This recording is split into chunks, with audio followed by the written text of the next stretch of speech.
High high नमस्कार to everyone. Dashain तिहारमा आमा बुवा स्पेसली आमालाई बोलाउनको फाइदा चाहिँ यो हुँदो रहेछ क्या।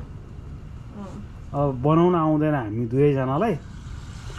पहिला त के अरे पानीको बोतल काटी काटी रोटी बनाउँथ्यौँ, रोटी पिठो हालेर घुमाउँथ्यौँ। यसरी हातले सुई घुमाउँदा नि हुँदो रहेछ जान्दाखेरि त। आमा बुवा चाहिँ यसरी बोलाउनु फाइदा छ आमालाई, स्पेसली दसैँ तिहारमा केही गर्नु पर्दैन। रोटी बनाउनु चाहिँ स्पेसल जसले जान्दछ त्यसलाई चाहिँ बोलाइहाल्नुपर्छ।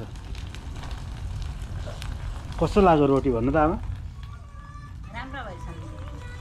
त्यही भन्नु छ। स्पेसल छन् रोटी हो, एकदम पातलो पिठाका रोटी छन्।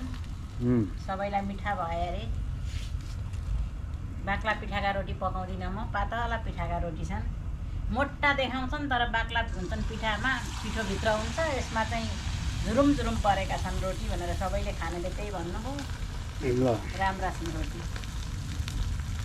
हाम्रो रोटी पाकिरहेछ आज दसैँको लागि। यो दसैँको लागि हामीले धेरै नै पकाइसक्नु। आमाले कति बजीदेखि भने लगभग कति 3 बजीदेखि स्टार्ट गर्नुभएको। अहिले कति बज्यो हामी? 7 बज्यो।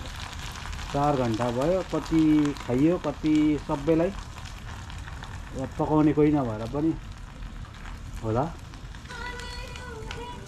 आउनु खानु भनेर नि बोलाइयो। यस्तै त हो नि विदेशमा, होइन? बनाउन जानिँदैन, बनाउने जसले जानिन्छ त्यतिखेर पकायो, सबैलाई खुवायो, रमाइलो हुन्छ। यसै त रमाइलो भएन? चाडपर्व हामीले मनाउने यसरी नै हो। ल anyway, thank you every one. हामीले यसरी मनायौँ, दसैँ मनाउँदैछु। तपाईँहरूले कसरी मनाउनु हो कमेन्ट गर्नु होला। Thank you for watching and see you on next video again. Thank you everyone, thank you.